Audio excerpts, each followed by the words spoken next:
Buenas tardes y gracias por estar aquí. Sé que es un día bastante particular en la historia en este momento en España y para mí es realmente muy grato estar aquí en Galicia. Solo vengo por una visita de 4 días y ha sido una inmersión relámpago en todo lo que tiene que ver con Galicia. Gracias a Carmen por todo las historias y este retrato que tenemos acá, que es una pintura de un pintor gallego, Urbano Lugris, ¿no? Que bueno, representa la caza de ballenas en la costa de España, ¿no? Entonces, estuvo muy bien esa selección de esta pintura. Como Carmen mencionaba, en este momento el foco de las investigaciones del trabajo que estoy haciendo es sobre la ecología de los grandes cetáceos, las ballenas, y estamos utilizando la tecnología de seguimiento, marcaje y seguimiento satelital.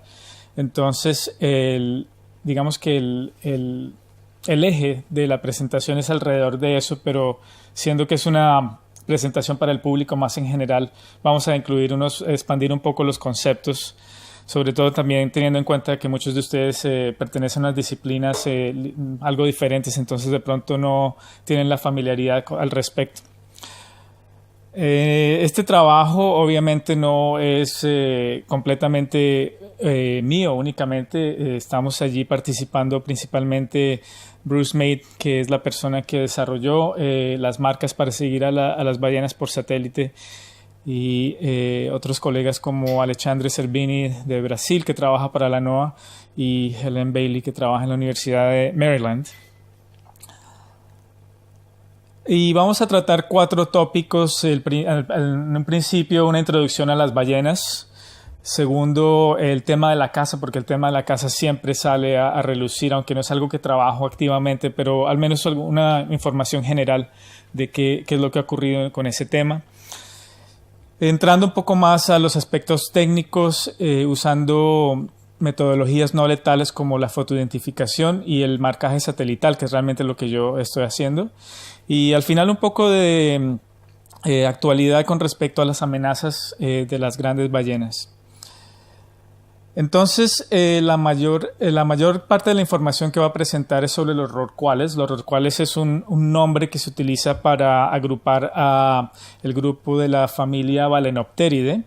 Y allí hay unas 9 o 10 especies dependiendo de la taxonomía y las revisiones que se están haciendo con nueva investigación genética. Pero son animales bastante grandes. En este caso tenemos aquí a su izquierda superior la ballena minke, o rorcual aliblanco, que es el más pequeño de todos, mide más o menos unos 9 metros.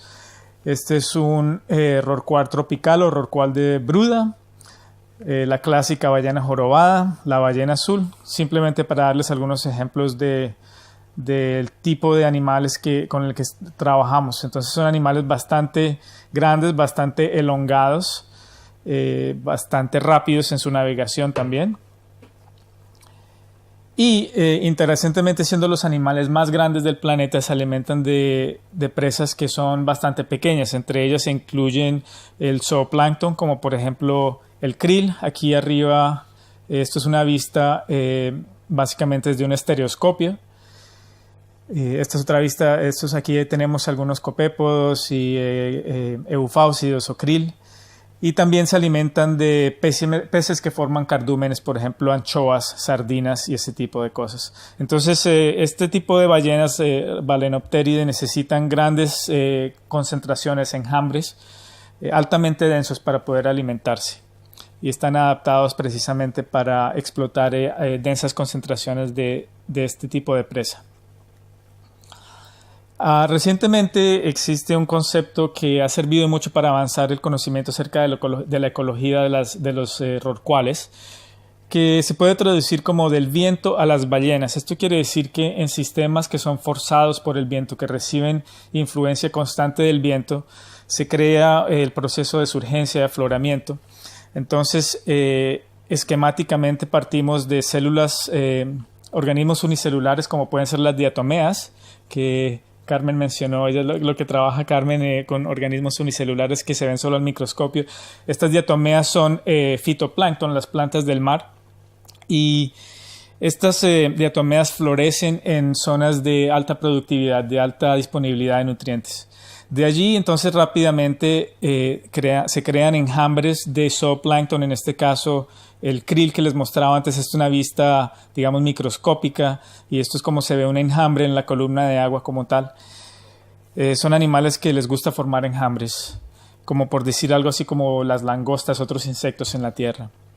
Son crustáceos, como digamos que parecen un camarón, y una vez se forman estas densas concentraciones, entonces llegan los rorcuales y explotan estas altas densidades de presa y se alejan otra vez. Entonces este concepto lo podemos extender si tenemos una costa, una línea de costa aquí en esta parte a su derecha, y hay forzamiento del viento a lo largo de la costa, que son estas flechas negras sobre el mar. Ese forzamiento del viento genera surgencia, que es el ascenso de aguas frías aquí a la superficie. Esas aguas frías y profundas traen muchos nutrientes, los cuales generan un enriquecimiento aquí en la superficie donde hay disponibilidad de luz, y esto genera un ecosistema bastante productivo que se extiende hacia mar afuera por diferentes procesos del mismo viento, este gradiente en el viento. Entonces se forma un ecosistema productivo en las costas, lo que se llaman sistemas de borde oriental. Entonces estos son principalmente 4, como por decir la costa de California en Estados Unidos. Aquí tenemos la costa de Galicia, la costa de Portugal y las islas, la parte noroccidental de África. También al sur la corriente de Humboldt, Perú, Chile. Y el otro gran sistema es en Sudáfrica, o la parte sur de África, Namibia y Sudáfrica. Obviamente aquí el esquema no incluye los eufausidos, así que también los eufausidos son parte de estos sistemas de surgencia. Eufausidos y krill es lo mismo. Adicional a eso, los eufausidos presentan un comportamiento particular que facilita la explotación de los rorcuales, y es que les gusta formar enjambres, como mencionaba antes.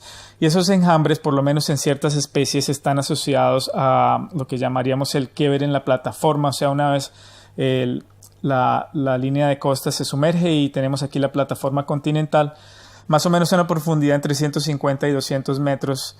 Esos eufausidos se refugian, esto es el enjambre como tal, esta nubecita que vemos acá, se refugian en este quiebre de la plataforma durante el día, y durante la noche entonces ascienden a la superficie donde se alimentan de fitoplancton y vuelven y descienden. Entonces están como en un sistema de constante rotación transposición entre la profundidad y la superficie. Hacen esto durante ciclos de día y la noche, una migración diaria. Y los rorcuales se han adaptado para explotar este tipo de comportamiento en estos sistemas de borde oriental. Cuando pensamos entonces en la ecología de los rorcuales, realmente debemos pensar en gran escala. Así como son animales muy grandes, necesitamos pensar en sistemas que sean productivos a gran escala, porque requieren mucho alimento. Entonces, aunque estamos acostumbrados a pensar en el océano como algo de este tipo, sin límites, bastante grande, realmente el océano presenta mucha complejidad. Realmente para los oceanógrafos el océano se ve algo así. Esto es una vista, digamos, desde el espacio, en el que se utiliza la radiación que sale del mar para colorear de cierta manera el océano con respecto a la concentración de fitoplancton, que son la base de la trama trófica. Entonces los colores más rojos o intensos es donde hay mayor productividad de fitoplancton y donde se espera que haya mayor concentración de alimentación para los rorcuales.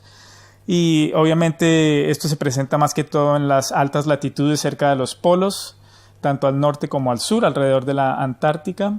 Y estas son las corrientes de borde oriental que les mencionaba antes, por ejemplo la corriente de Humboldt, la corriente de California, la corriente de las Canarias, la corriente de Benguela.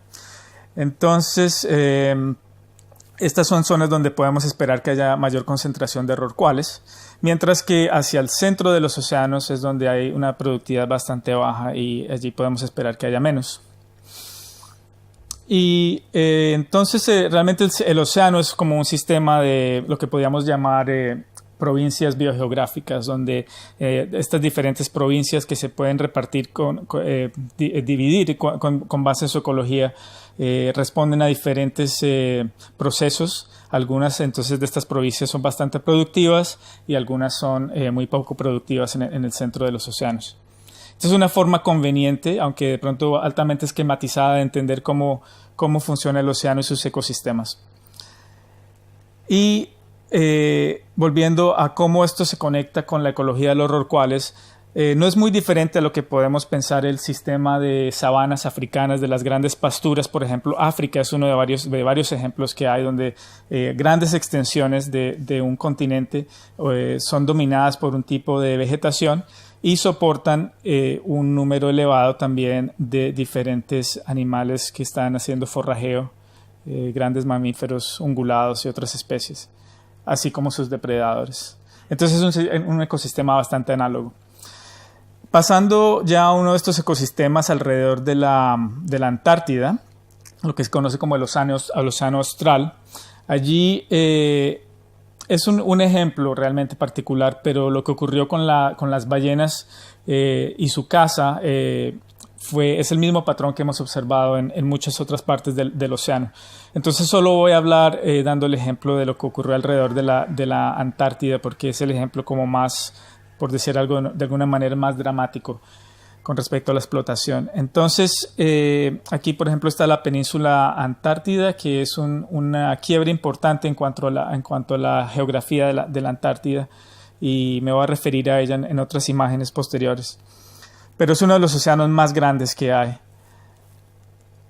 Y allí fue donde fue el escenario de la caza de las diferentes especies de ballenas, que una vez existieron las embarcaciones que podían llegar hasta allí.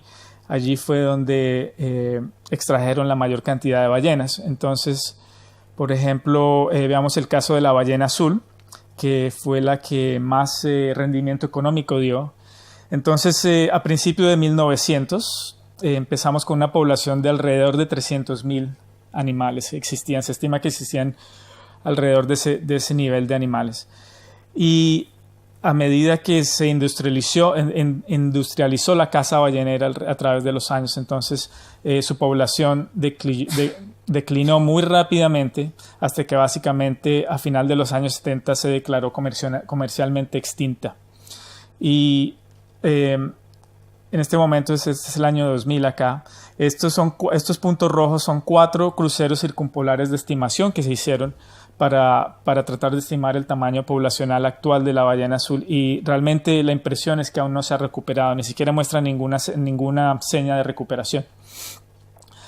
Si bien es cierto es que empezando de un número tan alto como 300,000, a esta escala que tenemos acá es difícil ver si hay una recuperación o no, pero información más reciente parece indicar que se están recuperando. Pero si estamos hablando de una población que fue diezmada alrededor de unos 1,000 individuos, se estima, obviamente no vamos a poder ver representado en este tipo de gráfica. Otro ejemplo similar, como todos los que vamos a ver, es el de la ballena jorobada. En este caso tenemos dos curvas, aquí empezando otra vez en 1900, en este caso estamos haciendo proyecciones más allá de la época actual, pero estamos empezando con una abundancia antes de la pesca industrial, la caza industrial de la ballena. En este caso hay dos poblaciones, la del Atlántico sudoeste, de unas 25,000 se estimaba que existían antes de la explotación, y en el Pacífico sudeste alrededor de unas 10,000 o 12,000 animales. Pero el proceso fue igual, fue una explotación muy rápida, muy fuerte, hasta que básicamente las poblaciones fueron diezmadas. Una vez se implementó un moratorio, un cese en la caza de ballenas a finales de los años 70, y efectivamente en 1986 fue cuando se paró completamente la caza de ballenas. Entonces la ballena jorobada empezó a recuperarse lentamente y poco a poco cada vez más rápido. En este momento estamos más o menos aquí, una población de más o menos unos 8 a 10,000, dependiendo de cuál de las poblaciones, es lo que se estima con diferentes modelos de predicción. y se estima que se están recuperando una tasa de más o menos un 6 a 8%, que es una tasa bastante buena. Entonces, de seguir las cosas como vienen, se puede esperar que se pueden más o menos recuperar a su tamaño poblacional inicial hacia el 2040. Hablando un poco más acerca de cómo es que se mueven estos animales sobre grandes extensiones del océano, el paradigma inicial, que fue lo que se generó a través de la caza de la ballena, por ejemplo en este caso para la ballena jorobada, es bastante sencillo. Simplemente los animales ocupan las aguas de altas latitudes, tanto al norte como al sur, durante los meses de verano, porque allí es donde se da la mayor productividad. Y durante los meses de invierno, entonces se desplazan hacia las aguas tropicales, que aquí vemos como estos parches en color rojo, donde supuestamente no se alimentan, porque allí hay muy poco alimento, pero entonces allí es donde tienen sus crías. Y esto fue algo que se generó esta información desde la época ballenera, porque en el caso de la ballena jorobada es de hábitos bastante costeros. Entonces los balleneros podían cazarlas tanto en estas áreas de alta productividad, en las aguas polares, como en las aguas de baja latitud. No es el caso así, por ejemplo, para la ballena azul. La ballena azul aún hoy en día no sabemos muy bien a dónde migra durante el invierno. Entonces, lo único que realmente se aprendió de la migración de la ballena azul durante la época ballenera fue, en este caso lo que vemos aquí es un mapa del océano austral y el hemisferio sur en general, donde estas marcas, estos triángulos que se ven allí representan sitios donde durante las campañas balleneras disparaban un cilindro de acero inoxidable en los animales, que va insertado dentro de los animales, y porque no todos los animales que observaban los cazaban, dejaban algunos, y después de 1 año o 2 años o 3 años o más de 3 años, a medida que iban capturando animales, entonces recuperaban esas marcas en los animales que no habían matado. Entonces así podrían decir que un animal que fue, por ejemplo, marcado en este sitio, después de 1 año fue capturado acá. Entonces este método de marcaje y recaptura implica obviamente matar el animal para saber conocer su movimiento. Y realmente lo único que se aprendió al respecto es que, bueno, un punto importante es que esto solo se hacía durante la temporada de caza, que es en el verano austral. Entonces no sabemos a dónde se dirigían los animales durante el invierno. Esperamos que hacia las bajas latitudes, pero realmente esa información no se obtuvo, por lo que les decía que parece que estos animales son de hábitos mucho más de mar afuera. Entonces lo único que realmente se puede resumir es que mientras haya mayor duración de la marca en el animal, obviamente se desplaza mayores distancias, como podemos ver por el tamaño de estas flechas, más no se puede realmente conocer más acerca de los movimientos específicos o si había un patrón mucho más claro al respecto del movimiento. Hacia finales de los años 70 surgió una técnica conocida como la fotoidentificación, que es básicamente utilizar las marcas naturales que tienen estos individuos para seguirlos o recapturarlos a través del tiempo sin tener que matarlos. Entonces, esta es una síntesis de un proyecto que se concluyó hace un par de años en el Pacífico, en el Océano Pacífico Norte, conocido como SPLASH. Y en ese proyecto lo que se hizo fue enviar diferentes equipos de campo a tomar fotos durante la temporada de alimentación en las aguas de altas latitudes, generalmente sobre la costa. Y esto en el verano, y en el invierno a los sitios conocidos de reproducción. Como les mencioné anteriormente, la ballena jorobada es un animal de una especie de hábitats muy costeros, entonces se puede viajar a estos sitios donde se pueden recapturar, entre comillas, los animales fotográficamente. Y así es como se han podido establecer las rutas migratorias de manera muy general entre las zonas de baja latitud y las zonas de alta latitud. Aunque obviamente aquí lo que vemos son una conexión sin realmente conocer la ruta, solo conocemos el punto final y el punto inicial del movimiento de un animal entre un sitio y otro, pero aún así ha servido para saber que hay por lo menos 3 subpoblaciones dentro del Pacífico Norte, en esta parte occidental, en esta parte central y en esta parte oriental, así como cuáles son sus destinos de migración. Para el Pacífico Sur también, entonces tenemos que hay animales que migran desde la península Antártida que mencionaba anteriormente. Esta es la cola de un animal que se fotografió y luego fue fotografiado aquí en Panamá, en la costa pacífica de Panamá. Y lo mismo para otro animal que fue identificado en la costa de Colombia y migró a la costa del estrecho de Magallanes y los fiordos que existen en esta región de la Patagonia chilena. Entonces esta es una técnica que ha servido bastante para aprender un poco más sobre estos animales y sus movimientos. Ya entrando en materia, entonces el marcaje satelital es básicamente un dispositivo que lleva en su interior una tarjeta madre que hace toda la parte de cómputos. Lleva un banco de baterías que puede durar hasta un año, técnicamente un poco más de un año de duración en el interior de un cilindro. También tiene un transmisor, que es esta antena larga que se ve acá. Y finalmente el cuarto componente es lo que se conoce como un switch de agua salada. Lo que hace es que cuando el transmisor está en la superficie, el animal sale a la superficie, el transmisor entonces manda la señal. Y para ahorrar batería, cuando el animal está bajo el agua, entonces se hace un puente de conexión y así se evita que se gaste la batería muy rápido. Y lo que vemos acá es la evolución de las marcas desde estos a principios de los 90, era una marca más grande y poco a poco se ha hecho más pequeña. Y esto no es a escala obviamente, pero se ha hecho más pequeña, se le ha hecho una adición de un antibiótico, una capa de antibióticos y otra serie de elementos que ayudan a la sujeción para que el transmisor esté en la ballena por lo menos por un año idealmente. Entonces lo que vemos es que desde el principio de los 90, cuando se empezó a marcar las ballenas hasta el presente, esta es la duración, cuánto han durado las marcas en las ballenas. Vemos que inicialmente teníamos duración de menos de 50 días, inclusive 2 semanas, 3 semanas era lo máximo. Y vemos cómo a medida que el diseño de las marcas ha avanzado, entonces vemos que duran más y más. Entonces hoy en día estamos viendo marcas que están durando hasta un año en los animales. Uno de los ejemplos que les quería dar es acerca de la ballena gris, cómo este tipo de trabajo y este tipo de técnicas ha realmente revolucionado lo que entendemos acerca de la migración de estos animales. La ballena gris es otra especie muy costera, no es un rorcual, pero igual quería mostrarles porque es un ejemplo bastante interesante.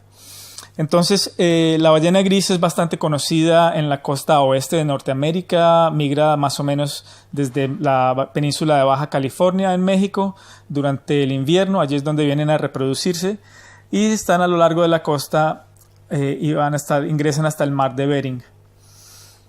Esta población fue cazada y fue bastante diezmada. Sin embargo, es uno de los grandes éxitos en la conservación de las ballenas. La población se ha recuperado. Hoy en día se estima que hay unos 18 a 20 mil individuos que están más o menos cerca de lo que era la población estimada inicialmente y ha salido de la lista de especies amenazadas.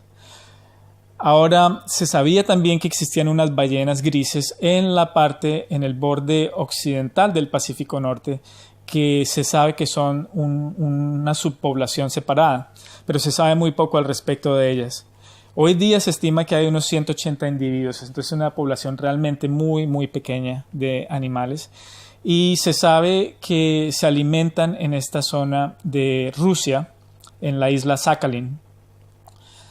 Más el resto del rango de distribución especialmente durante los periodos reproductivos no se conoce aún, pero se hipotetiza que está hasta al sur de Corea y aún en la parte del sudeste asiático.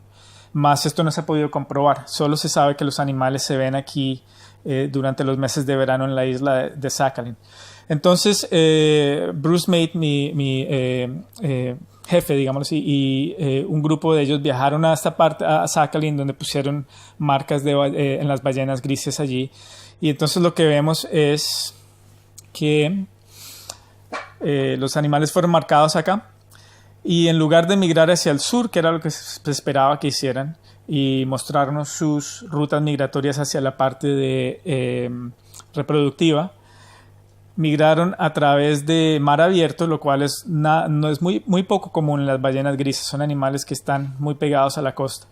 Atravesaron básicamente y vinieron En el caso de un animal, este animal bárbara, vino hasta el sur de la península de Baja California y regresó. Este duró más de 408 días transmitiendo.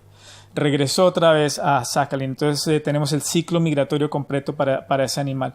Entonces, de los 3 animales que se marcaron que duraron bastante tiempo, esos 3 vinieron a la parte de la población oriental. Entonces esto realmente ha llevado a reevaluar ese concepto que se tenía de 2 subpoblaciones. En este momento estamos tratando de ir o regresar a Rusia otra vez para tratar de marcar más animales y entender un poco mejor si es que la población que se creía que existía originalmente aquí, porque aquí hubo caza de ballenas por los rusos y por los japoneses en esta área, y se sabía, y genéticamente se sabe por muestras de museos, etcétera, que son poblaciones separadas.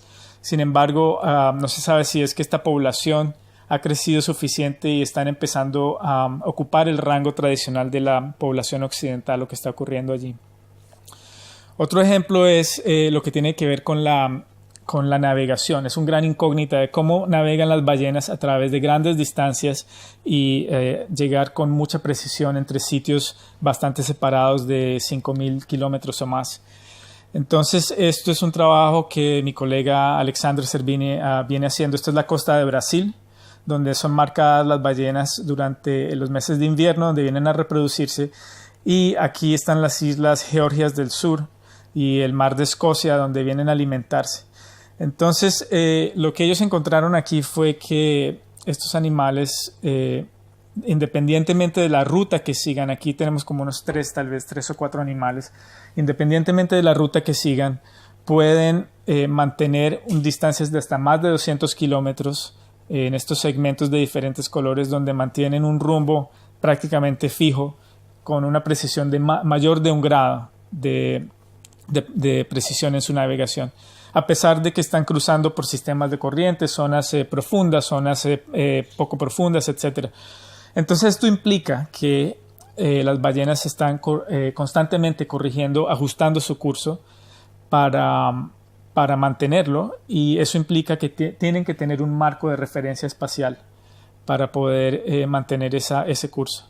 Entonces también implica que deben seguir algunas señales, y si esas señales son extrínsecas, como por ejemplo el sistema solar, o algo intrínseco como por ejemplo un sentido magnético, aún no lo sabemos. Entonces, a través de estos programas de marcaje y de seguir a más animales, estamos tratando de descifrar ese enigma.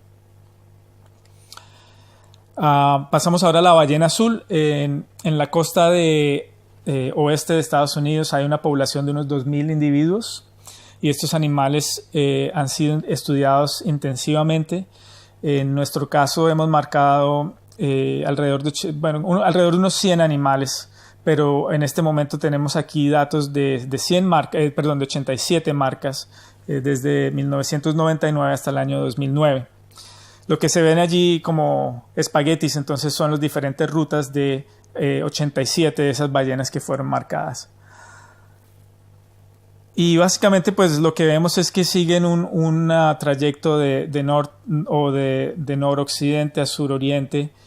A veces se van muy afuera, a veces están más o menos cerca de la costa, pero obviamente no son tan costeras como las jorobadas o las grises, por ejemplo. Y lo que hicimos en este caso, una aplicación de esos datos, fue, viendo que teníamos un volumen bastante grande, fue calcular los rangos hogareños. Entonces, para cada animal se tomó su ruta y se calculó el rango hogareño. Y lo que vemos aquí es el traslape, realmente es el traslape entre rangos hogareños de los 87 animales que tenemos, donde el color más claro es donde hay mínimo traslape entre individuos, y los colores intensos es donde hay más traslape. Y esto es para tratar de investigar cuáles son las zonas más importantes de estos animales. Entonces, interesantemente, lo que vemos es que hay 2 zonas bastante grandes donde se concentran diferentes animales, y esas 2 zonas son lo que se conoce como el Golfo de Farallones, que esta es la ciudad de San Francisco y la bahía de San Francisco, y más al sur aquí está el puerto de Los Ángeles, y este se conoce como el Canal de Santa Bárbara, y punto Concepción, en las islas del Canal. Son dos zonas de bastante agregación.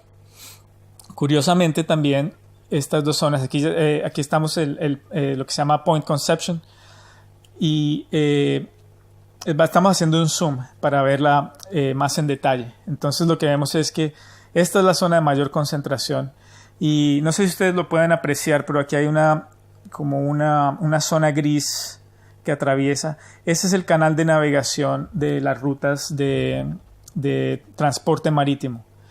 Igualmente, aquí a la salida de la bahía de San Francisco hay otra zona importante de traslape de muchas ballenas que vienen a utilizar esta área por su alta productividad. Justamente coincide también con zonas de transporte marítimo, que son estas muy levemente, creo que en video no lo van a poder apreciar y les ofrezco disculpas por ello, pero básicamente son tres zonas donde las rutas para la salida y el ingreso de navíos de gran tamaño que vienen hacen el transporte de bienes entre Asia y Norteamérica. Entonces esto es un problema porque tenemos hoy en día que uno de los problemas que están afectando las poblaciones de ballenas es las colisiones con embarcaciones, principalmente este tipo de embarcaciones que van muy rápido, que cada vez están aumentando más, el transporte marítimo cada vez está aumentando más y más y más. Entonces hay un nivel de preocupación respecto al tráfico marítimo, especialmente porque coincidencialmente aparentemente hay un traslape no solo en las áreas de más alto uso de las ballenas, sino también más alto uso de comercio y de transporte marítimo. Otro problema importante, bueno, en este caso esta foto lo que está mostrando es una ballena de aleta o un rorcual común que fue atropellado por un barco de estos, y esta es la proa. En la proa tienen un bulbo, y al ocurrir la colisión el animal muere y queda allí atrapado, y cuando el buque llega a puerto entonces lo encuentran allí, y bueno, es bastante claro lo que ocurrió. Pero es muy común también el caso de enredamiento en artes de pesca. Igualmente ciertas artes de pesca presentan riesgos para las ballenas porque sobre todo en zonas de alimentación de alta productividad es donde también los animales se están alimentando, y es muy común, por ejemplo, ver animales que tienen marcas en su cuerpo de haber tenido alguna interacción con el arte de pesca, o llevar cuerdas enredadas en su cuerpo, o en este caso, que es un caso bastante dramático, es una ballena jorobada que básicamente se metió de cabeza en un trasmayo y lo va arrastrando. Entonces esto es bastante común. El otro problema importante es que no solo el incremento en el tráfico marítimo, sino también el incremento en otro tipo de usos por parte de los humanos en el océano. Cada vez está ingresando más y más sonido y polución acústica. Entonces estos animales dependen principalmente del sentido del oído y la percepción acústica para navegar más que el visual. Entonces están generando problemas en cuanto a su comunicación y su navegación. Y a esto entonces podemos sumarle también el problema del cambio climático. Sabemos que está ocurriendo un cambio climático, aún no sabemos muy bien qué va a ocurrir, pero sí se puede predecir que hay áreas que van a ser más afectadas que otras áreas en el océano. Y este mapa lo que pretende mostrar es en diferentes colores, verde claro, amarillo y después como color naranja, y de pronto alcanzan a ver cerca de ciertas costas hay colores bastante rojos. Eso básicamente es la sobreposición de muchos usos que le da el humano al océano, por ejemplo, tráfico marítimo, pesca, en fin, varias actividades humanas sobre el océano, adicionalmente a áreas que se predicen, los modelos de predicción de cambio climático predicen que van a calentarse más que otras. Entonces, por ejemplo, el Atlántico Norte es uno de los sitios de gran escala que va a presentar mayor impacto acumulado tanto humano como con calentamiento global. Hay ciertas otras áreas que van a presentar menos impactos, y obviamente estos son predicciones, pero o sea, es muy difícil llegar a predecir exactamente qué va a ocurrir, pero el patrón general es que hay ciertas costas donde hay mayor poblaciones y asentamientos humanos, en el sudeste asiático, en el este asiático, en el norte de Europa, donde hay los mayores impactos humanos, obviamente van a exacerbar la problemática de las interacciones con las ballenas. Entonces, aunque la caza ballenera ya ha cesado y en muchos casos las poblaciones vienen recuperándose, este tipo de incremento en los impactos probablemente va a contrarrestar o va a tener algún efecto contra esas tasas de recuperación que venimos viendo. Un último ejemplo que quería mostrarles es que estos datos de seguimiento de ballenas, si tenemos suficientes, como por ejemplo en el caso de las ballenas azules, que tenemos como unos 100 animales, podemos entrar a tratar de predecir un poco cuál es la distribución a gran escala. Entonces, si tomamos diferentes variables ambientales, en este caso datos que han sido tomados por satélites oceanográficos sobre fuerza del viento, productividad primaria, altura del nivel del mar, inclusive datos de batimetría de alta resolución, podemos entonces tratar de predecir cómo responderían las poblaciones de ballenas con respecto a esas variables ambientales, lo cual es útil porque nos puede ayudar a generar, por ejemplo, mapas de predicción. En este caso, los colores más intensos, por ejemplo el rojo, es donde podemos esperar que haya más animales, es una predicción, haya más animales, mientras que en zonas más claras es donde habrá menos animales. Este mapa de su derecha es un mapa del error con respecto a esa estimación. Entonces, básicamente una forma de generar una estimación y un error que por lo menos nos da unas ideas, unas guías de qué podemos esperar y no estar tanto en la oscuridad, sino tener un poquito más de información. Otro ejemplo es a nivel más global. Aquí entonces vemos todo el trabajo que se ha hecho en el Pacífico Norte, pero como les mencioné también en el Atlántico Sudoccidental también se están haciendo trabajos. Y en Australia, en Nueva Caledonia, recientemente hay trabajos también aquí en esta parte del Océano Índico. Entonces, poco a poco, si seguimos con esta línea de investigación, realmente estamos empezando a entender mucho más cómo es que las ballenas navegan y migran, qué tipo de hábitats están utilizando, lo cual realmente después de básicamente casi que exterminar las poblaciones de las diferentes ballenas, nunca se generó algo de este nivel. Sin más, entonces, básicamente agradecer a todo el personal que ha participado en las campañas de marcaje, rastreo, así como los datos que son disponibles hoy día a través de los diferentes distribuidores como la NOAA, la NASA, el programa de aviso en Francia y las fuentes de financiación. Este trabajo no es nada económico, es bastante costoso. Entonces, desarrollar estas marcas, producirlas y salir al campo implica tener unas buenas bases financieras y pues nuestro trabajo ha sido apoyado por diferentes organizaciones, fundaciones e inclusive donaciones particulares. Así que muchas gracias por su atención.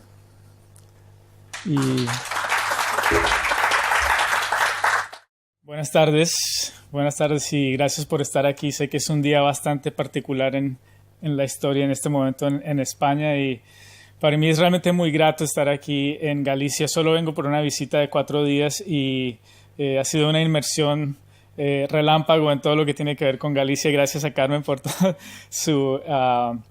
las historias y este retrato que tenemos acá, que es una pintura de un pintor gallego, Urbano Lugris, ¿no?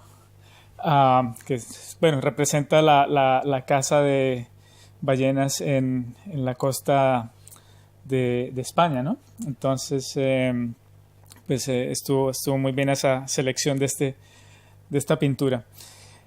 Como Carmen mencionaba, en este momento el foco de las investigaciones del trabajo que estoy haciendo es sobre la ecología de los 4 tópicos. En un principio, una introducción a las ballenas. Segundo, el tema de la caza, porque el tema de la caza siempre sale a relucir, aunque no es algo que trabajo activamente, pero al menos alguna información general de qué es lo que ha ocurrido con ese tema.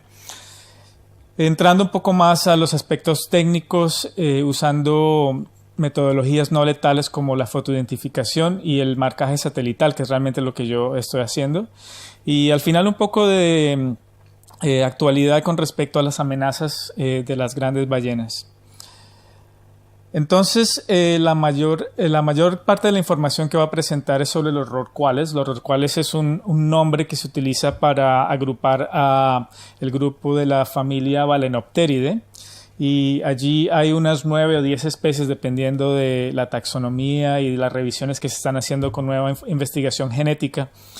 Pero son animales bastante grandes. En este caso tenemos aquí a su izquierda superior la ballena minke, o rorcual aliblanco, que es el más pequeño de todos, mide más o menos unos 9 metros. Este es un rorcual tropical o rorcual de Bruda, la clásica ballena jorobada, la ballena azul, simplemente para darles algunos ejemplos del tipo de animales con el que trabajamos. Entonces son animales bastante grandes, bastante elongados, bastante rápidos en su navegación también.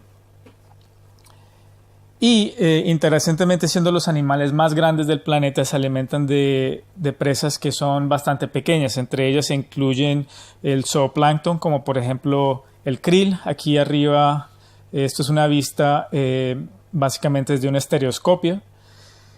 Esta es otra vista. Aquí tenemos algunos copépodos y eufausidos o krill. Y también se alimentan de peces que forman cardúmenes, por ejemplo, anchoas, sardinas y ese tipo de cosas. Entonces, este tipo de ballenas Balenopteridae necesitan grandes concentraciones, enjambres altamente densos para poder alimentarse.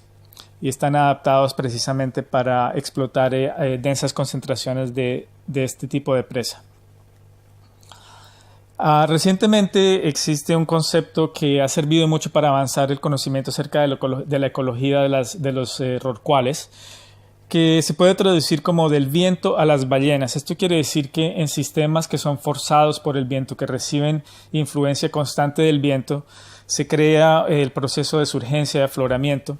Entonces, esquemáticamente partimos de células, organismos unicelulares como pueden ser las diatomeas, que Carmen mencionó, ella lo que trabaja Carmen con organismos unicelulares que se ven solo en grandes cetáceos, las ballenas, y estamos utilizando la tecnología de seguimiento, marcaje y seguimiento satelital. Entonces, digamos que el eje de la presentación es alrededor de eso, pero siendo que es una presentación para el público más en general, vamos a expandir un poco los conceptos, sobre todo también teniendo en cuenta que muchos de ustedes pertenecen a unas disciplinas algo diferentes, entonces de pronto no tienen la familiaridad al respecto.